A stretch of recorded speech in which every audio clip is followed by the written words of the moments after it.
Hi guys, I'm back. I did my whip update about a week ago, a week and a half ago, and so now I'm here to do something I've kind of been intending to do. Haven't done it, but Mackenzie did it, so I'm gonna copy her and I'm gonna do it. I got inspired by her, so I'm gonna do it. I'm gonna show you my Mirabilia stash and Nora Corbett, because of course they're designed by the same designer, Nora Corbett. And since they're kind of related, and I don't have really very much, I'm going to show you my Marilyn Leavitt-Imblum stash. Lavender and lace, told in the garden, butternut road. And I don't really have a lot of that, so it's not going to take very long, so I'm just going to stick it on the end of here. Alright, so here we go. Like Mackenzie, I'm going to show them in numerical order from oldest to newest. And no, they're not for sale. So, here we go. And if I have a whip of it, I will show you my whip. Or if I have a finished piece, I'll show you my finished piece. The first one is Mirabilia 2, Fairy Moon. She was the second design after Damask Roses. Of course, Damask Roses was number 1. I don't have that one, but this is number 2, Fairy Moon. Gotta figure out where I'm gonna put these when I'm done. This is Mirabilia 6, Christmas Elegance, which is being stitched by Katie the Stash Queen.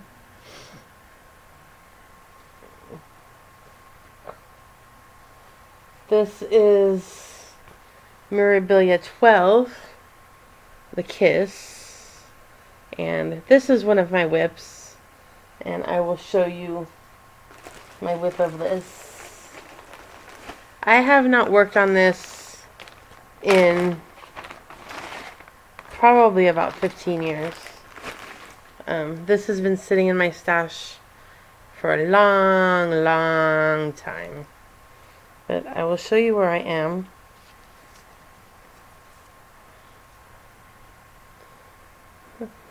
Make it all in there.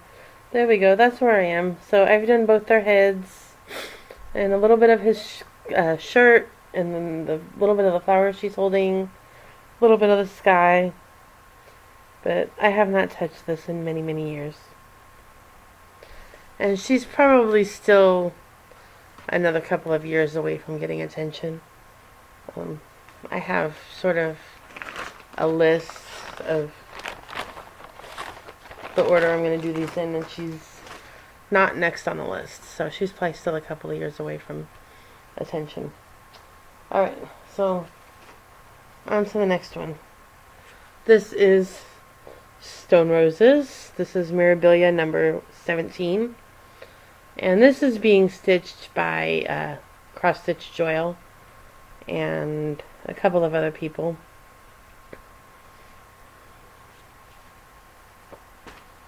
This is Mirabilia number 19, Deco Spirits. And I adopted a whip of this one, and I will show that to you.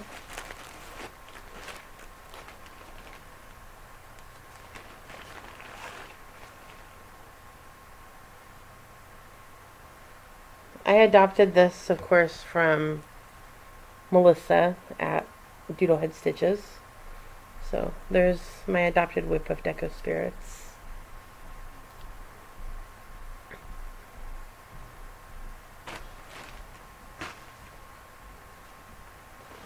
Next is Mirabilia number 20, Fairy Tales. This is Once Upon a Time.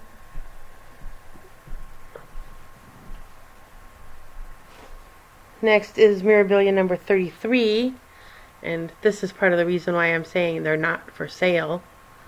This is the much sought after Touching the Autumn Sky.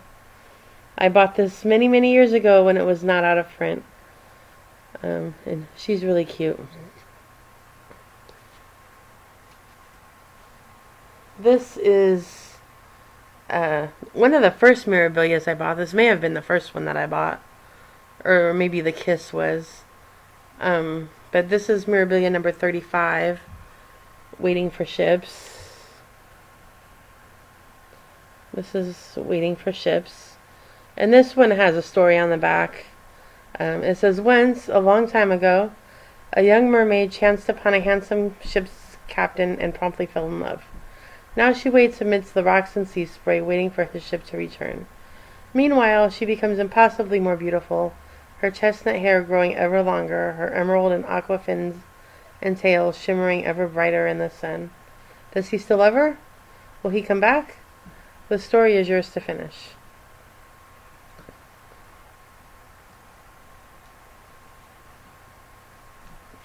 This is another much sought after piece, Mirabilia number 38, Villa Mirabilia. She is large. She is a very big piece.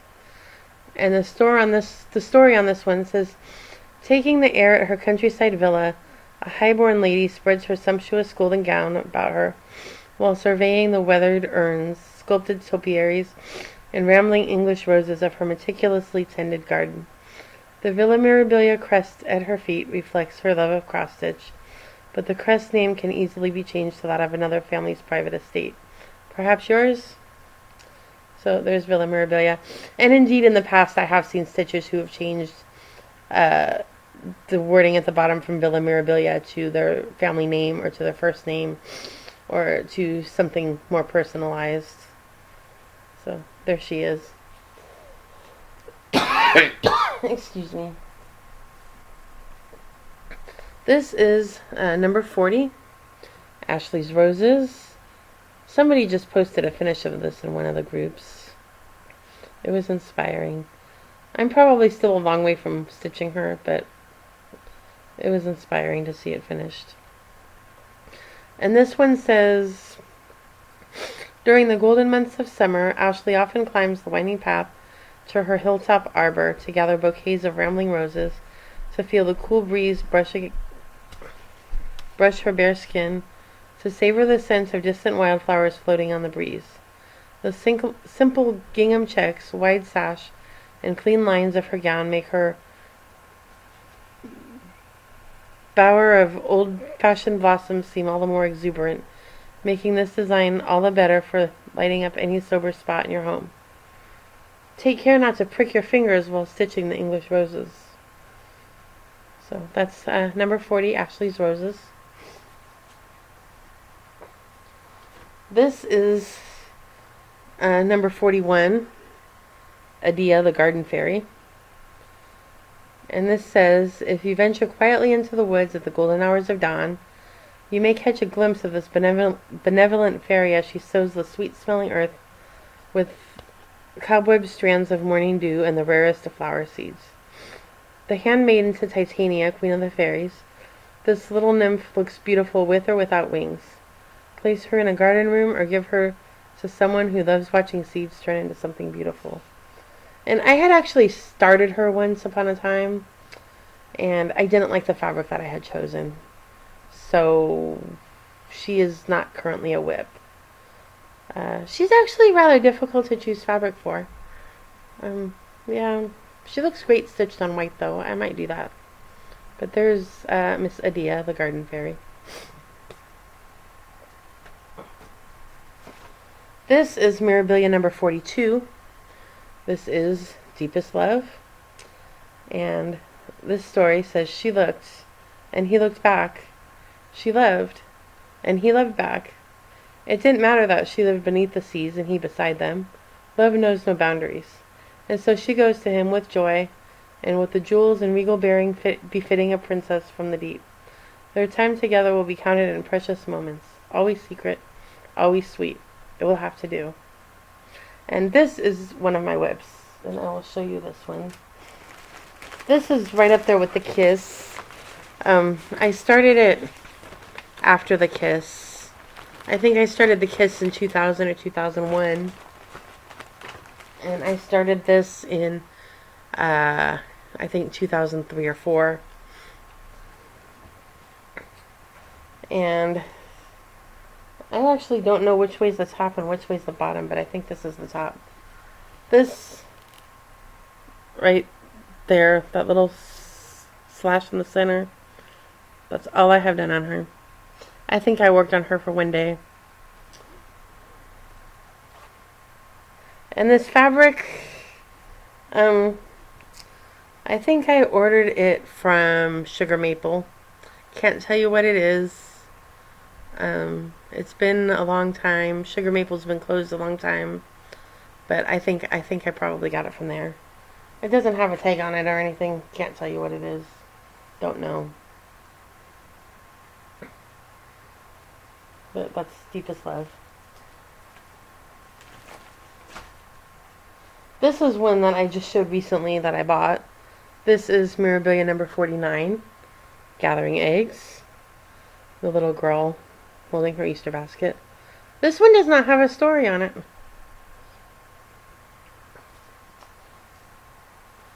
This is another very sought after design. This is Mirabilia number 51, the Seaside Kingdom. This is so cute. It says, I imagine the most beautiful, sparkling, crystallized castle and the warmest breezes of the ocean. With a few new treasures from our friends at Gable Sales, the Seaside Kingdom was created. A home of sand and feathers and seashells, threads and beads. This castle will not be taken by the rushing waves. It will be yours to enjoy for a very long time. So, the Seaside Kingdom.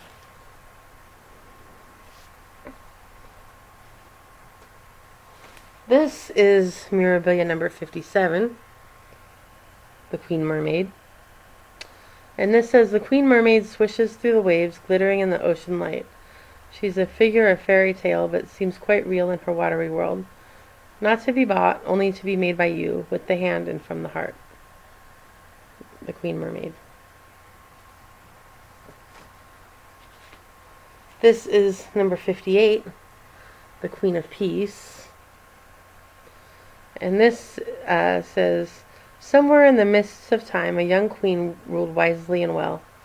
In this portrait rendered by Nora Corbett, she has traded her golden crown for a jeweled circlet of full-blown roses. In a pose of calm contemplation, her dove-gray gown is cut low to emphasize a graceful neck embellished with cascades of crystals. Glistening regal emblems Glistening regal emblems march across the sweeping folds of her skirt. A swath of deepest apple green catches her train to one side, and a single amethyst ribbon trails softly about her feet. In her queen's quiet hands, a lone turtle dove perches peacefully, safe in this place of tranquility. So that is the Queen of Peace. This is number 63. Number 63, the Cottage Garden Fairy. And she does not have a story with her.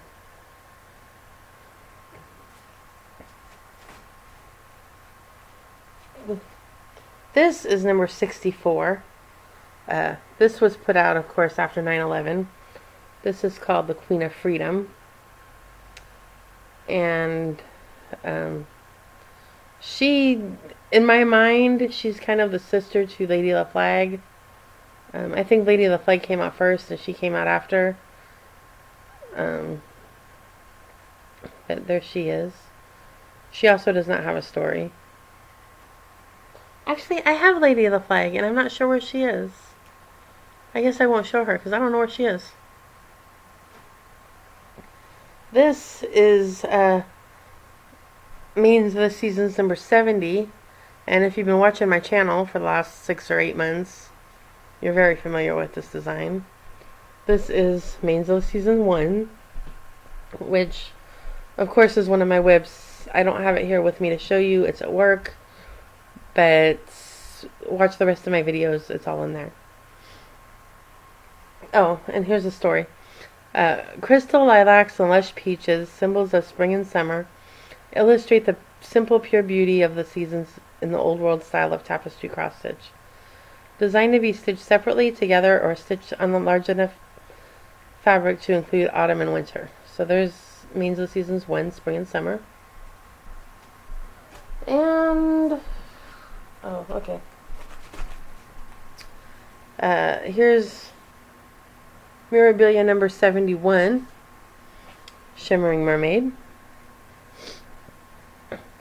It says, floating on the linen with gleaming lock and key attached by a bead chain, the shimmering, dreaming beauty is one of Nora's most romantic mermaids. The exquisite scale pattern and airy fins make this a perfect project sure to be admired by young and old. The Shimmering Mermaid. I remember when that came out, there was very mixed reaction. Some people loved her tail. People who were fans of artists like Gustav Klimt loved the tail. Some people hated it. There was a lot of mixed reaction to that. And here is the companion to Mains of the Seasons. This is Mirabilia number 74, Mains of the Seasons 2.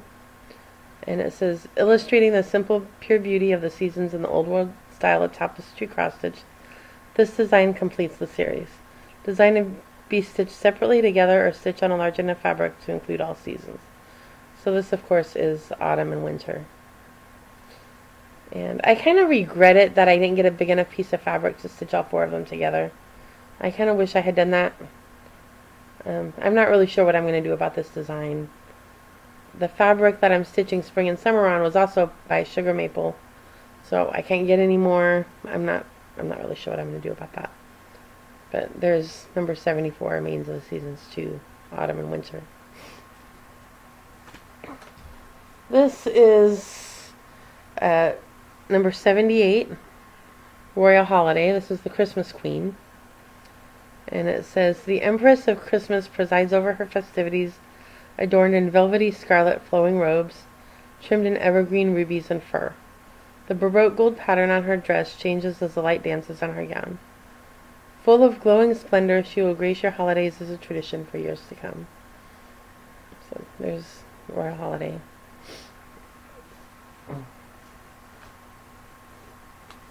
This is number 79.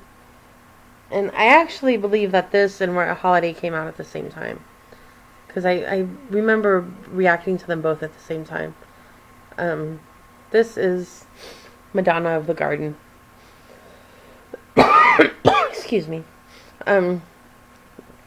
This says, reminiscent of a Renaissance painting, the Madonna is calm and radiant as she cradles the angelic child. The lush fruits represent blessing and abundance. When completed, this design is truly a work of mastery and meaning. So, there she is. I actually really like this piece. I remember saying, when this and Royal Holiday came out, they came out at the same time, and I remember saying that I like this one a little bit better.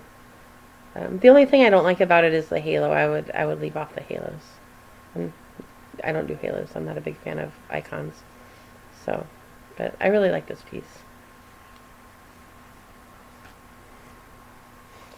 This one is one I also just bought. This is number 98, Bluebeard's Princess Mirabella. And I recently bought this on Stash and Load.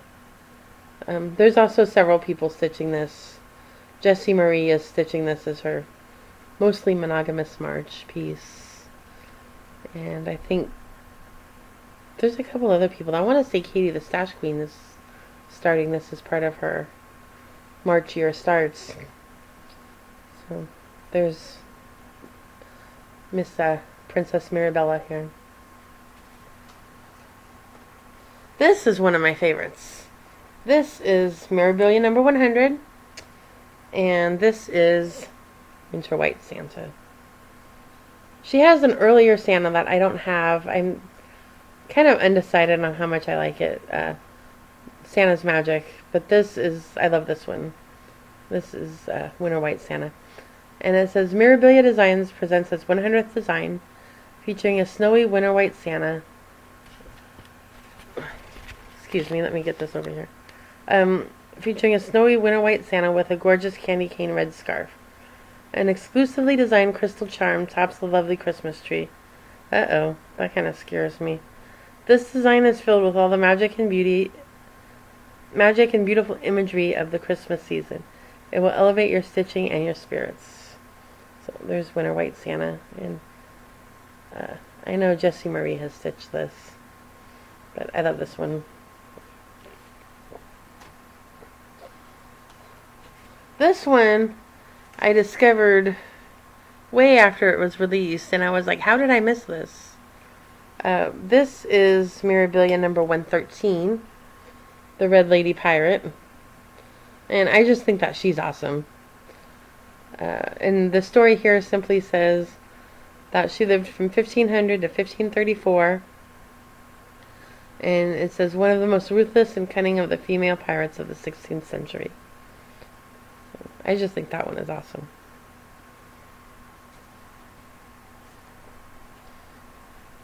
This is another one of my favorites. This is Mirabilia 120. And this is Santa. And it says, a legendary holiday spirit is stitched in the merriest shades of red and gold. His Nordic mittens hold sparkling gifts wrapped in shiny bows. Gold brocade adorns his jolly coat, and his beads glitter in the winter moonlight. So there's number 120, Santa. This is the most recent one that I bought. This is... Oh, I guess that's all of my Mirabilias. But I am missing Lady of the Flag. I'm not sure where she went. I have her here somewhere. I actually had started her, and I changed my mind. I decided that I wasn't going to stitch her. And actually, I'm also missing Savannah's Curtsy, which I have as a whip. So I can't show you the chart because I did not come across it while I was getting ready for this, but I will show you my progress on Savannah's Curtsy. There she is. And she's going to be next. She's next in line after I finish Mains of the Seasons. So that's Savannah's Curtsy. I'm not sure what number she is, but I know that she's pretty early on. She's one of the earlier designs. So there's my Mirabilia chart stash. And I also have my Mirabilia Holiday Fairies. I just recently bought this too. Miss New Year's Fairy. Miss Halloween Fairy.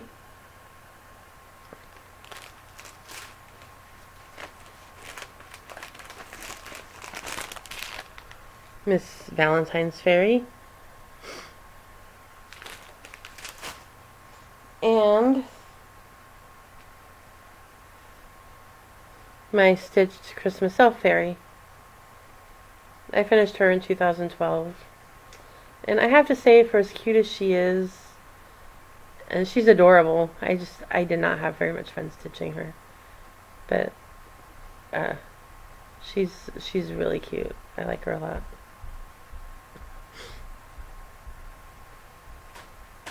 Okay. On to Nora Corbett. I don't have very many of these. And I hope this is all of them. Clearly I'm missing some Mirabilias out of my stash. So, who knows that I'm not missing some of these too. But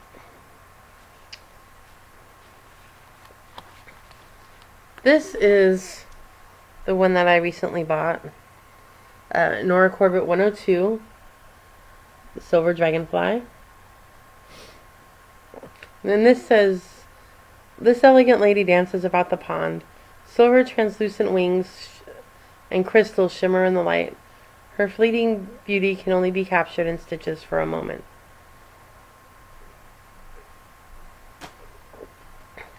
This is Nora Corbett number 134, Bluebell. And if you've been watching my channel, you've seen this.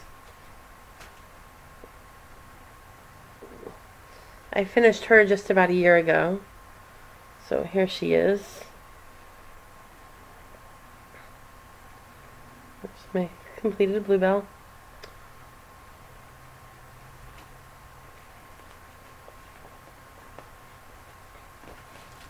Oh. This is Nora Corbett number 123. This is Poppy. She does not have a story. And let me take this out of the bag.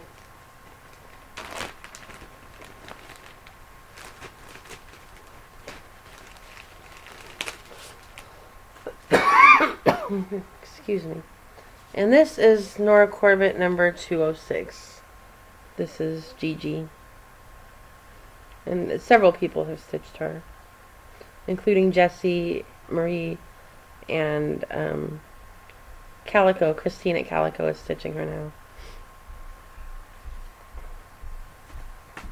So there's all my Nora Corbett's, Mirabilias, and my whips, finished pieces. So there's that. And I'm just going to go really quickly through my Marilyn Leavitt-Imblum stash. Of course, Marilyn was Nora Corbett's mother. And the two lines are kind of, they're kind of linked together. It's hard to separate them out. Nora Corbett, if you have the current issue of Just Cross Stitch with Queen Anne's lace in it, the article in Nora Corbett about Nora Corbett actually says that she actually designed some of the pieces in her mother's line. So the two seem kind of inextricably linked together. So and I tend to prefer Nora over Marilyn. So I don't really collect as many of Marilyn's charts, but I'll show you what they are in no particular order. I think they might all be here. I kind of think that I might be missing a couple. But this is, and some of these you've seen recently. They were recently purchased. This is by Told in the Garden. This is Blueberry Homecoming. And its companion, Raspberry Homecoming.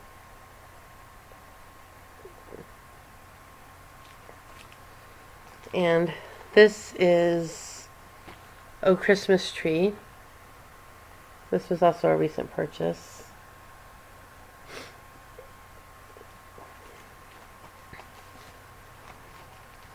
This is stuck to another design. This is Gift of Peace. With Santa holding a fruit basket there. This is Emma's Garden.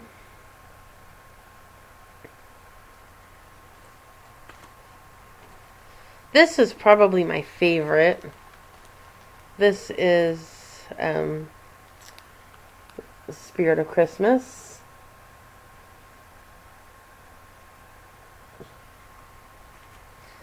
This is Celtic Christmas.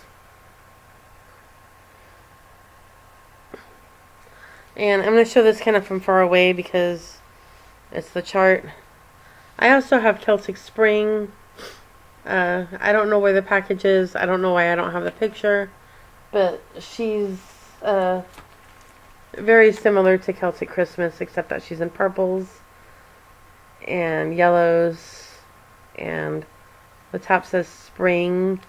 And I believe that she's carrying a bouquet, or she's carrying I think she's carrying a bouquet of flowers. Christmas is carrying candles, and I think spring is carrying flowers. So there is my pattern stash for Nora Corbett, Mirabilia, Marilyn Leavitt-Imblum. So I hope you enjoyed that, and I will see you in a couple weeks for my monthly whip update. Bye!